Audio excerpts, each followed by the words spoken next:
Hey guys, it's Chandler, and welcome to the Healing Heroes. I promise you.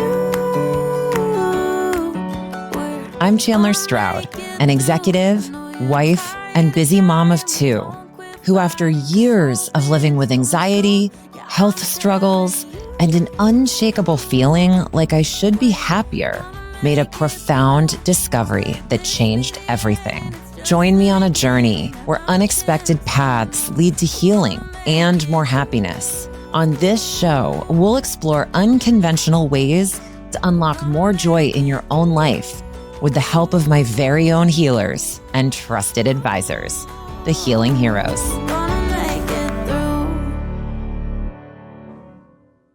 Hey everyone, and welcome back to another episode of the Healing Heroes podcast. I am thrilled to welcome hero Moylan Ryan back to the show today. In past episodes, we've gone deep into his primary area of expertise, rolfing, a form of structural bodywork that realigns and balances the body by working with the fascia, the connective tissue that surrounds muscles and organs, as we've also learned from hero Karen. Through slow, intentional touch and movement education, it helps release chronic tension, improve posture, and restore natural ease in the body.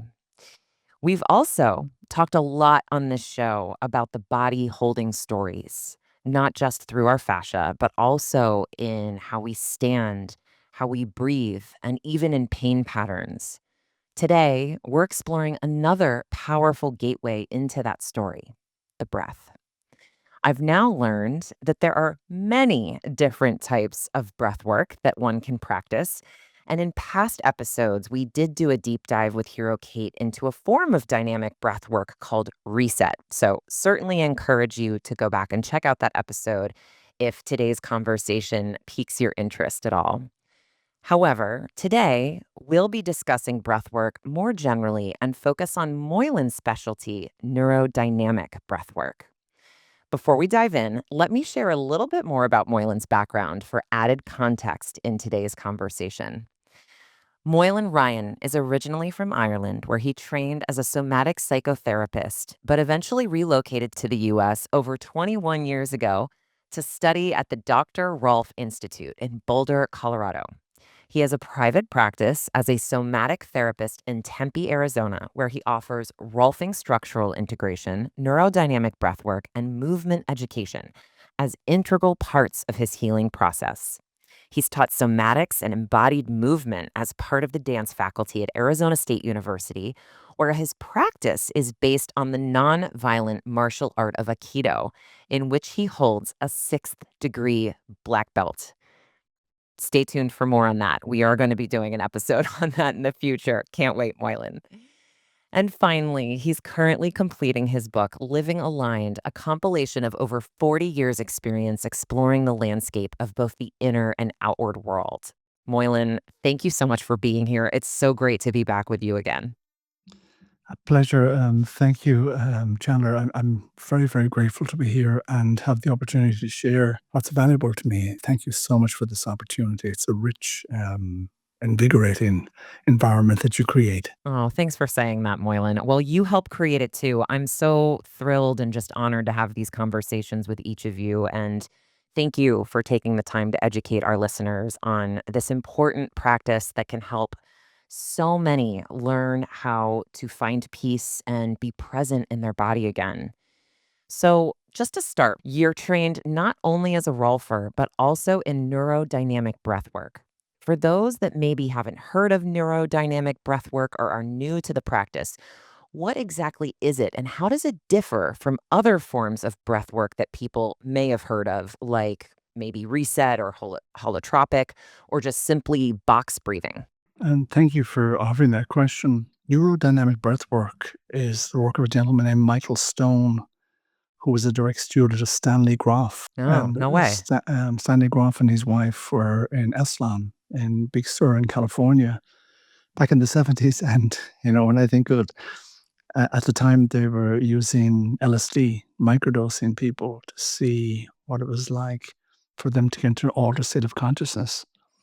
And at the time, LSD became illegal So Stanley Groff and his wife, being the intelligent people that they are, they decided that they had noted that there was a pronounced change with the breath work when people were experiencing a shift in consciousness.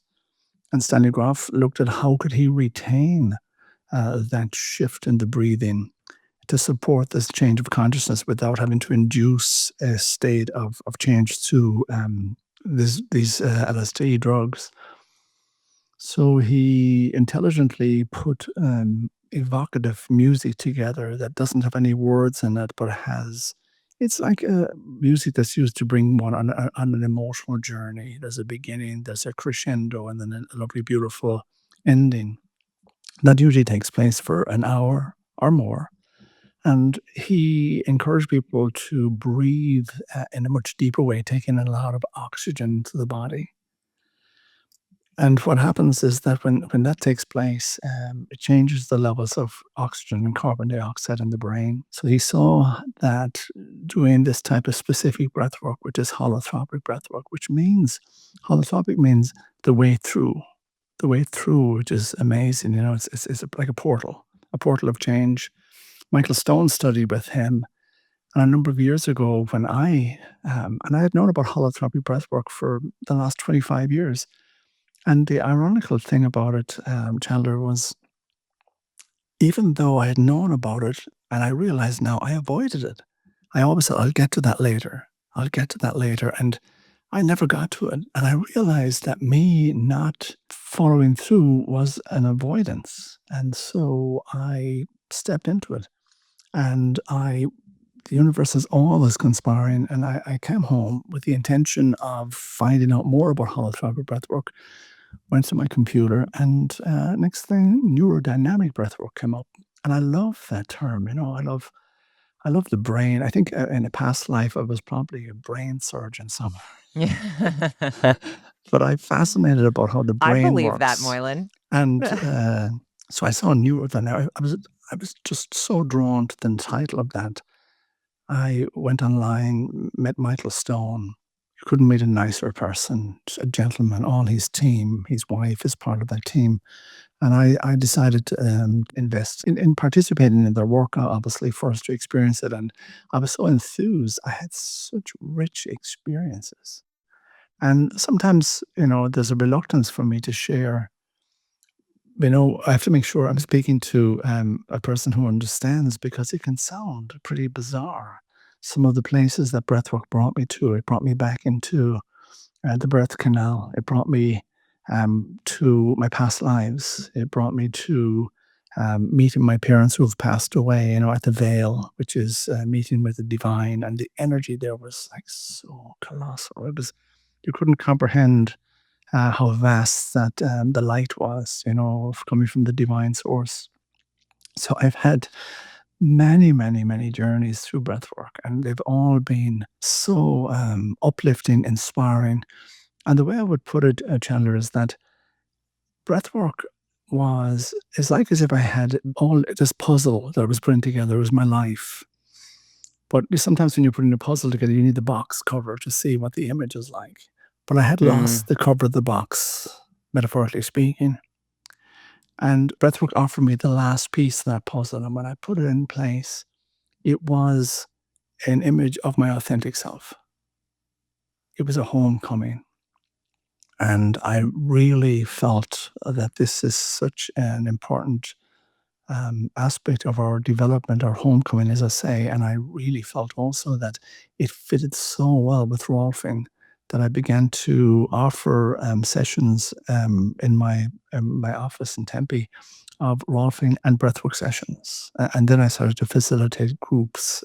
So I do groups in the Phoenix area probably each month, you know, small groups where people can come and have an experience of breath work, but also have an experience of what's called co-regulation, where they're in a community, so their nervous system is adapting to move from protection, which a lot of people who have had trauma were stuck in, and it moves from protection to connection. So the group dynamic of breath work allows us to co-regulate on a very deep level. We're breathing together, we're breaking through, we're journeying together, which is beautiful. It's building a community of support. I love that. I really do. Thank you for sharing more about that. I think the how dynamic breath work originated by just looking at people who were on LSD, I think is fascinating. I'd never heard that before. So thank you for sharing that. That's really interesting. And I love hearing more about how you got into it. And I think the way you described it as not having the lid to a box is metaphorically so beautiful and really aligns with what I've heard from Kate too, and how we've talked about her form of dynamic breath work being reset, in that you're able to move through whatever is stuck or whatever you're feeling, but without attaching a narrative to it. And I think that's such a powerful somatic practice to be able to just feel what you're feeling without telling yourself a story about that. And I've obviously done neurodynamic breath work with you in community with those at Happy Camp. Thank you, Katie Wee. And that was really different than my prior experience, which I think you've said on the show before, right? Like no two breath work experiences are the same, right? Yes, yes, yes, yes. And the thing about neurodynamic breath work as well is that, and there's many different types of breath work. And in neurodynamic breath work, we trust what's called the inner guiding intelligence. We support the individual in accessing that part of themselves that knows them better than that we will ever know them. So the one thing about neurodynamic breathwork is that we don't touch people. Once the music begins and they enter into this deep breathing process, their inner guided intelligence takes over and it allows them to journey where they need to. So the two things that are very necessary for a person is to trust the process and to surrender to the process. But when people come in, they're yes, they're entering into the breathwork experience, but their nervous system might not be ready for that. Mm. So everyone has a different experience, but it is their experience. And to, as I said, trust and surrender to the experience. And sometimes a person will go out and then they'll come back through the breath again. So we go back into the deep breathing. And there's a type of a calmness that comes to the body. And then what happens is that when we surrender and trust, there's an allowing that takes place in that relaxed state. So you can feel sensations, pulsations, feelings, emotions coming up in the body. The second thing would be to allow your body to move and to tremor. That's why we don't stand up. We keep the person in a lying position, or they can go into a kneeling position, but we want them to be safe because they have a mask as well they're wearing. And the third aspect of that is to allow us to express through our voice if we want to make a sound. But I often think of this, and I kind of, it's sad really, but I smile because it's the exact opposite of what we've been conditioned, is to sit still. You don't feel that way and stop moving. Is that we have become so conditioned and rehearsed to obeying the outer instructions. So we don't even live in our bodies. We don't feel sensations. We don't move. And we certainly don't express. And Mhm. so breathwork gives us the opportunity to reclaim and remember those aspects of ourselves. So, in doing so, there's a liberation. When it comes to a person who's been traumatized, they have I would say, a trauma reflex in their body. And, and sometimes we will hear people talking about startle reflexes and trauma reflexes. A startle reflex is when something happens immediately in your environment and you get a fright. And so your body goes into, it's the front line of the body, goes into contraction. So you become shorter and pulled into your body. That's a startle reflex. Trauma reflex is when it's something that's unsurmountable and it occurs again and again. You're immersed in this traumatic experience. And so you psychologically you will disassociate, but physiologically you'll try to move away from that source of pain, suffering. So your body will go into like more like a lateral flexion, and it'll also go into a rotation. So what happens the breath is that one part of your body that's moving away will become compressed. And you'll often see a person who has traumatic experiences, they breathe only in one side of their body. Yes, they're breathing in the other Mm, side, but it's not the full capacity because they have a shift and they have a rotation in the body. That's why rolfing and breath work are extremely important for unwinding these habitual constraining patterns that have taken place over time. And they could be in the body mm, for, as you know, for years. And yes. so recognizing that and I love the fact that I have a background in somatic psychotherapy, I have a background in rolfing, and then breathwork, so I can recognize patterns in people's bodies and help them and make suggestions and even follow up after their breathwork sessions. A lot of people who come to my group breathwork in Phoenix are past clients of mine who've gone through a Rolfing 10 series with me. So their body is aligned, so they have this beautiful. Uh, they've reclaimed that natural upflow of energy. They've moved beyond their, how would I say, the somatic, what I call somatic retraction, a retraction. Mm, The retraction is when we're compressed, when the external is pushing us in towards our center. And when we're rolfed and we come to breath work, we just experience expansion. So that affects the consciousness as well. We have an expanded consciousness. It's wonderful very stuff. interesting. Yeah, no, I mean, and it actually leads me to my next question, exactly what you're saying. I'm curious, as you've led so many breathwork sessions, what are some of the responses that you've seen from clients during these breathwork sessions? My understanding from just, again, baseline understanding is that people find themselves crying or laughing or even trembling during deep breath work. But I'm just curious at what you typically have seen in some of these sessions before. It's often bemusing because you'll see a person and they will have very little movement in their body. They look as if they're completely still and they're lying there for an hour and their breath looks subdued. And I might think, oh, well, maybe that person's not having that kind of deep, rich type of experience. But in each of the groups that we do, or even in the individual sessions at my office, obviously we spend time sharing and the experience. And I'm often amazed about the quality of the journey that a person has undergone. Then another body will completely surrender to the energetic upflow.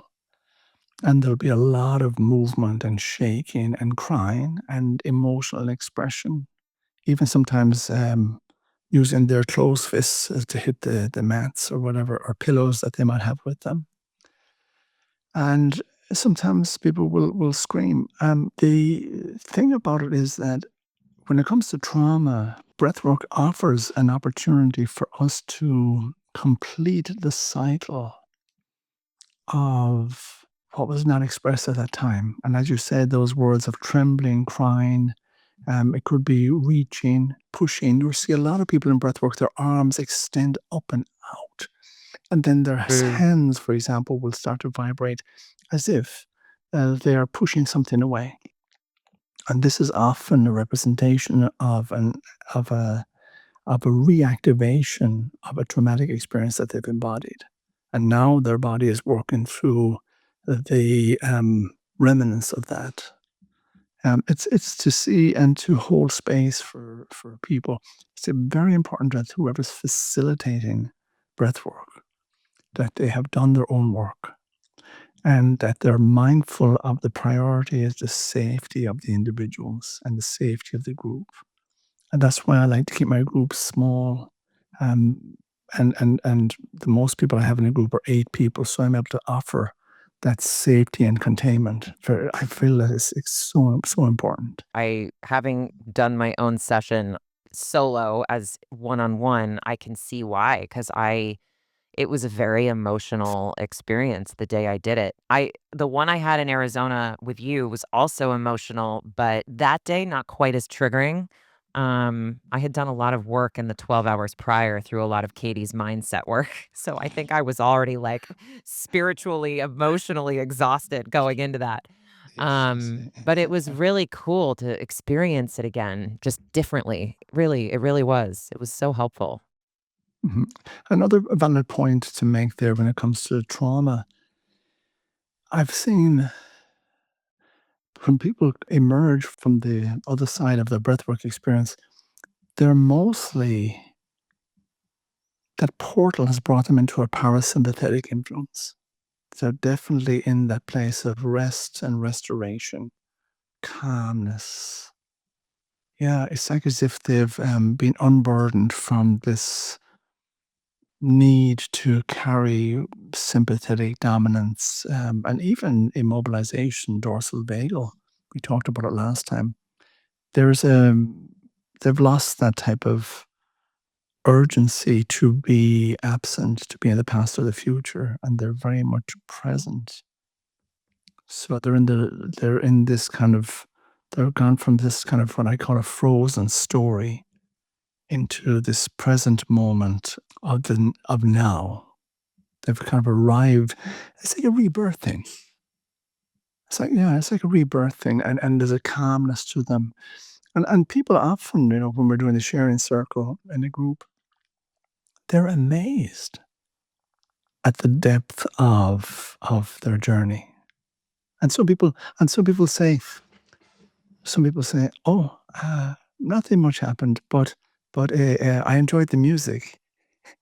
But it's until when you meet them the next time they say, "After that breathwork, when I went home, it was." And all these things started to unfold. So they didn't access they took a while to process that, you know? I believe it. I mean, it is such a physically, emotionally, and spiritually challenging it can be experience, I think. And I love that you say parasympathetic on the other side in this state of peace because I did find that to be true both times that I tried dynamic breath work. I almost actually, in listening to you talk, I equated it, or I would equate it to the same way I felt after my first really intense EMDR session with my therapist. I felt just out of it, but not in a way that was bad. It was like a state of rest and just like existing and being very present in my life. And I think it was foreign to me because I don't know that we realize how often we are not present in our bodies and in our lives. And so it feels a little uncomfortable and weird. But I think you're right. I think you hit the nail on the head. That is exactly what my experience was. And I'm glad you said that because my next question was going to be what should someone expect to feel during and after a session? And I think you talked a little bit about during, but any other responses you've seen from after outside of this state of kind of parasympathetic peace? I think people feel themselves. They feel more integrated and their nervous system is more regulated after breath work. So regulated and to be able to self-regulate means to be able to be in charge of your emotional response to things. So there's a sense of calmness that comes from that regulation and integration.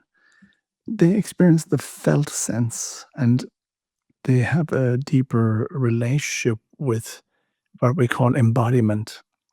So they're in the now moment. And as you said, and thank you for sharing that and being so transparent, it was most people are disassociated, or most people are absent, and most people are either in the past, but a lot of times in the future. That anxiety of being needing to be somewhere else so they can, especially people who've been traumatized, they need to be able to be proactive to see things before they begin, just be on their toes. And And there's a relaxation that comes from breath work. It's that you realize that the breath is the portal to being centered. The breath is the portal to being able to self-regulate. The breath is the doorway that brings you home to yourself. So it's like as if you switch, or you find the key to this inner calmness, this peacefulness, the being in the now moment, moving from reactivity to responsibility, having choice. What I call that the gap. The gap is a place where we're able to make better choices, where we're able to have an expansive, inclusive type of vision of what's possible. And that happens in a breath. Our good friend Viktor Frankl, he said, between stimulus and response, there is a space. And that space is our power to choose our response. In our response lies our growth and freedom. So it's between the stimulus and response, there needs to be a space in there, and that's the breath.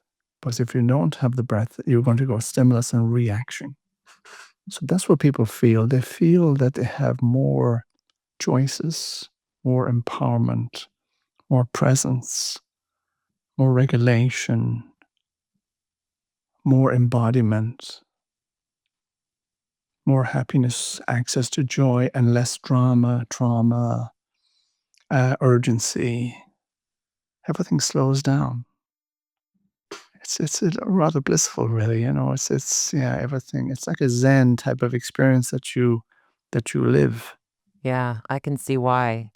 Do you find all breath work can achieve that? I mean, I know obviously you focus neurodynamic, but we know breath work is often prescribed in everyday life, in between stressful meetings. Take a few minutes to breathe. We know about box breathing, the 478, and there's so many different kinds of breath work. Like, what's your perspective on some of the maybe more individual forms of breath work?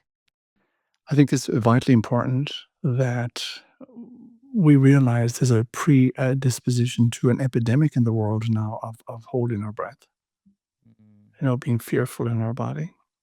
And the first thing is to realize that. And that's why I always tell clients, if you come, you need to build resources and not to wait until you're in some type of experience of some chaos or calamity. You need to build resources when you're in a calm place. So at your computer, whatever, when you open up your laptop, before doing that, you breathe. For example, if your cell phone rings, you take a breath before you answer it. When you come to a red light in your car, the traffic lights, you take a breath. So now you're training your body to be able to access that resource. I think that there are, as you said, there are many different types, but that's in the moment. What holotropic breathwork is, and what neurodynamic breathwork is changing the consciousness. So let's look at what consciousness is. So, for example, people come to me or others for psychotherapy, and psychotherapists and counselors sit with people, and it's all very valid. And it can go on for quite a long period of time. And the client and the therapist discuss your family of origin and your history and your traumatic experiences and whatever, all valuable. But your purpose in going there is to create a different outcome, a different behavior. So, what does create your behaviors is your thoughts and thinking patterns. But what is it that creates your thinking is your consciousness. Now, to me, I thought, well, would I not just go back and see if I could change my consciousness, and then my thinking would change, then my behaviors would change, and then my outcome would change? How do I change my consciousness? Breath work, alter state of consciousness. So during and after the breath work, ideas, new consciousness are birthed. They float up, and they might come up during the session or even afterwards. You'll have a dream, you'll think of something, you'll find yourself writing a quick note, and it's a new kind of thinking that before you didn't have access to. And that is why breath work can move us on exponentially rather than, spending hours and days and sometimes years discussing from the same thought pool that keeps us locked into a cycle of a similar behavior that gets us the same outcome. So breathwork speeds up that whole process by accessing a new upgraded consciousness that creates new thoughts, new behaviors that lead to new outcomes. I think the altered consciousness is a really great distinction between the here and now breath work that we use to just calm our bodies and get back into a parasympathetic state. This is way more than that, which I would agree based on my experience with it. I mean, it is, again, can be, you go very deep. It's physically challenging too, I think is worth mentioning, right? I mean, to get yourself into that state, the breathing is very specific, often deep and aggressive in some ways, to the point where you feel anger towards your facilitator because after 15 minutes you're like, this is awful, this is not fun, I am angry at you for making me do this, but like if you just stay with it, that's when I remember my hands started tingling and feeling so electric, like I was carrying the entire energy of my body in the palms of my hands. I mean, I was crying, but had no reason or explanation for why. And I think to your point, Moylan, on the other side of that, it did further my consciousness. I say all the time that that one experience moved me further in my therapy and EMDR journey than anything else I had tried. It unlocked what I thought I didn't even know was a wall in the way I was thinking about myself and my past. And one session of breath work just progressed my way of thinking and helped me see myself in a new light. I mean, it really was a huge unlock for me in my journey. So I think that shift in consciousness is a great way to describe it. A great way to describe it. Thank you for Yes, that. yeah, yeah, yeah. It's very insightful. They say, I didn't say this, but they say that one session of breath work is like 6 months of therapy, So I don't know how You true that know, is. I would believe that. I mean, I am obviously a huge believer in EMDR because in many ways, that is even EMDR is very different than talk therapy. It is somatic in practice. So I do think that is more effective even than just talk therapy. But coupling that with breath work was like, I mean, to your point, 6 months. I think it was 6 months of progression. It really, really was effective. So I highly recommend it for anyone who maybe feels like they've hit a wall in whether it's talk therapy, EMDR, or anything similar. I mean, I really loved both my sessions. And you make a good point, that it does take a certain sense of energy to get that breath going. And then the body will, as I said to you, the inner guiding intelligence will inform your body. So some people will move and they'll be very obvious in their movement, in their participation, but other bodies will just go extremely quiet. And that's my to my earlier point. I was so surprised to hear the depth of the journey of the person who seemed to be completely immobilized during that hour of breath work. Mm. So it doesn't necessarily mean that the more movement and gesticulations that a person is embracing, that they're having a deeper experience. It's not, and that to me was surprising.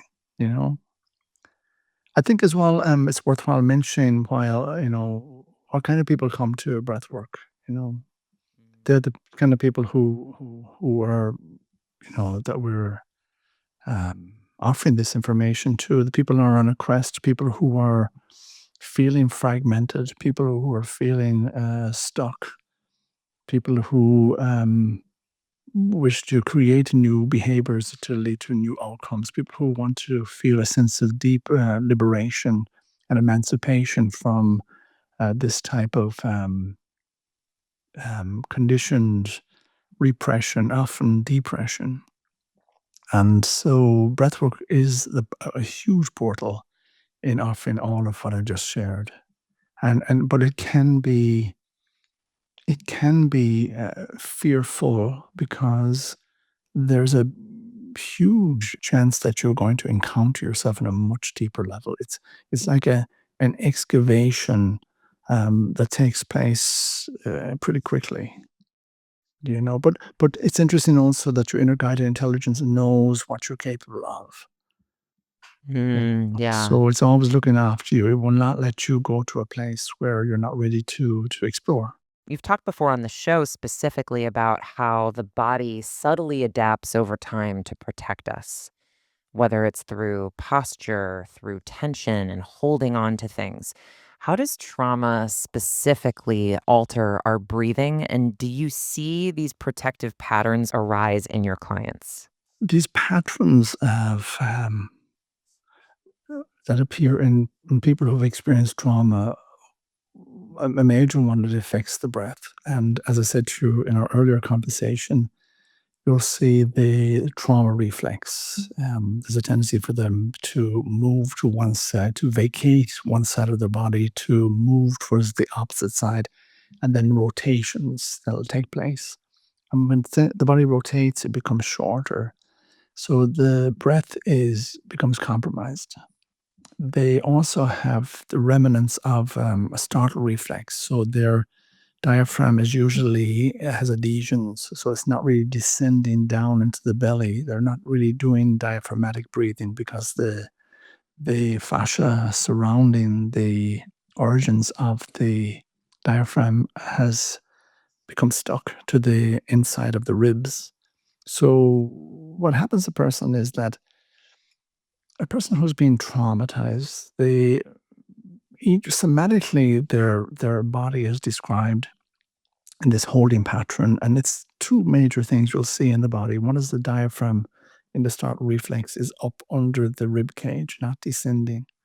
And the second is that they'll take their shoulders out of gravity and they'll elevate their shoulders to protect their carotid artery in their neck because that's the supply of oxygenated blood going up into the brain.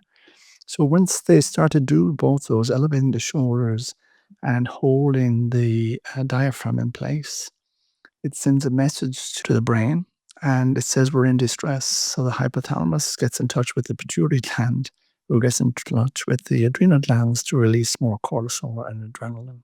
So now that comes cascading into the body. And as we've often talked about before, 80% of the messages are coming from the body to the brain.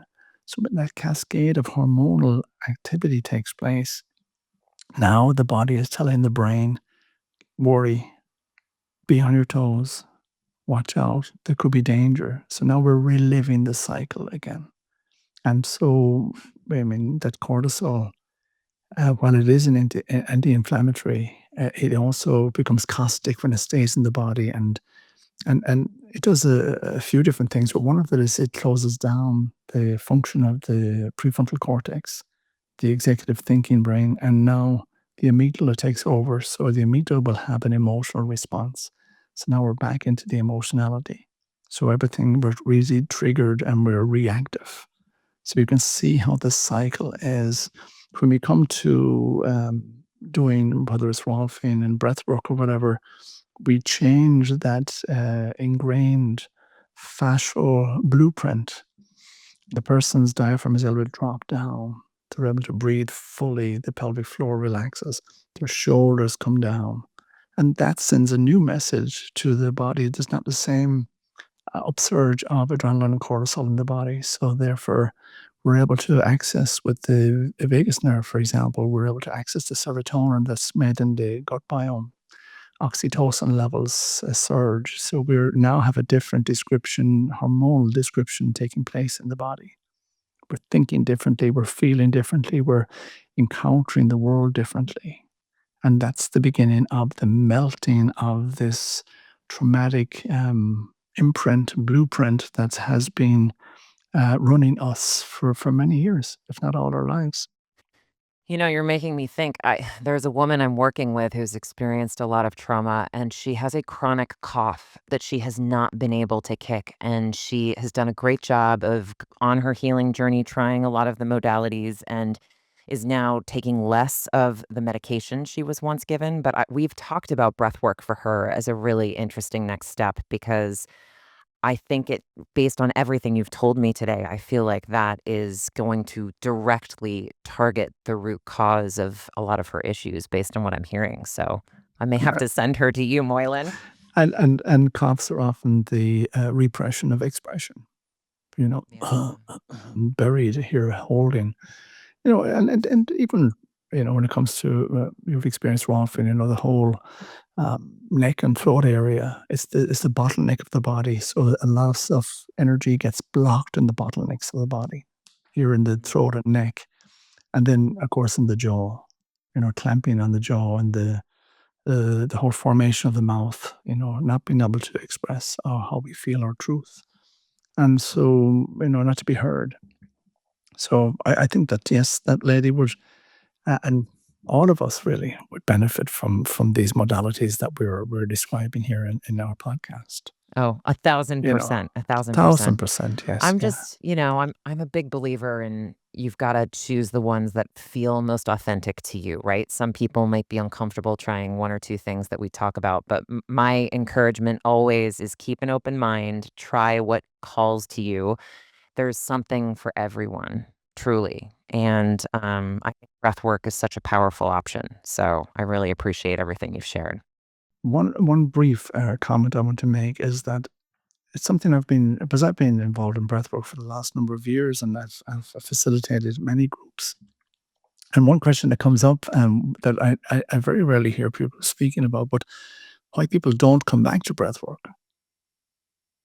That's an interesting question, and I've contemplated on that, but you see, when you get into an altered state of consciousness, you have to go back into the old consciousness, which is the world that you live in, back to your families, back to your jobs, and it can be such an uprooting from the old way of being that you find yourself that now you're a stranger in those environments.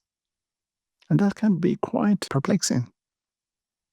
So it takes a lot of courage to encounter yourself, to really embrace change, and to hold that change and return again and again, so that change can continue to evolve. And I think that sometimes we acquiesce to the condition of our society and say, well, I have to laugh. Chandler, sometimes when I'm talking to people, and someone might innocently say to me, well, what do you do? I'm not sure how to tell them what I do, but I might mention I'm a facilitator of breathwork. And they'll say to me, oh, breathwork. I've done breathwork. But what they're really saying is, oh, breathwork, I'm done with breathwork. Mm. It Because is. it's It's brought hard. them into an encounter with parts of themselves that they have become exiled from. And I think that that's our authentic self. Allowing our authentic self to breathe. And for me, that was the greatest aspect of me coming into neurodynamic breathwork, is that I didn't realize that I had smothered my authenticity for years. And that's how I coped. And then when it came to life, I started to write, I started to expand, I started to feel even deeper. There was another layer, there was another turn on that roadway that I was being invited to encounter. I love that. I really do. Well, Moylan, this has been wonderful. Thank you for taking the time with me today. I have one final question before we go. If breath is our bridge back to self, as you were just speaking to, what's one truth or takeaway that you hope people remember after they leave this conversation today? To realize that breath is the prime mover of your body. The prime mover of your body. Without breath, everything shuts down. We can go without food and water for a period of time. But breath, it's everything. Your survival is pivotal to your breath. So why not become good at that? And when we breathe, we move from that. Breath is the portal that brings us into this living moment of presence. So it takes a lot of courage to step into that, but I would really offer that invitation to people. It's a homecoming opportunity. It's a portal to knowing yourself, as I said, your authenticity, to become present into the now moment. I totally agree. We talk a lot about homecoming and coming home to yourself here on this show. And I think Yeah. breath work is a powerful gateway to getting you there. So thank you so much, Moylan, for being here today. I so appreciate it. And it's such a joy speaking with you, as always. And thank you, Chandler, as equally. I really enjoy our conversations, and thank you for this beautiful invitation to share what's of great value. So thank you. Anytime. Thanks for listening, everyone. And to those tuning in, if you enjoyed today's conversation, please share it with friends and don't forget to follow the show. You can also visit healingheroespodcast.com to get resources, meet the heroes, and share your ideas for future episodes. Thanks for listening, everyone. And until next time, remember, be curious, be courageous, and be kind to yourself. You've got this.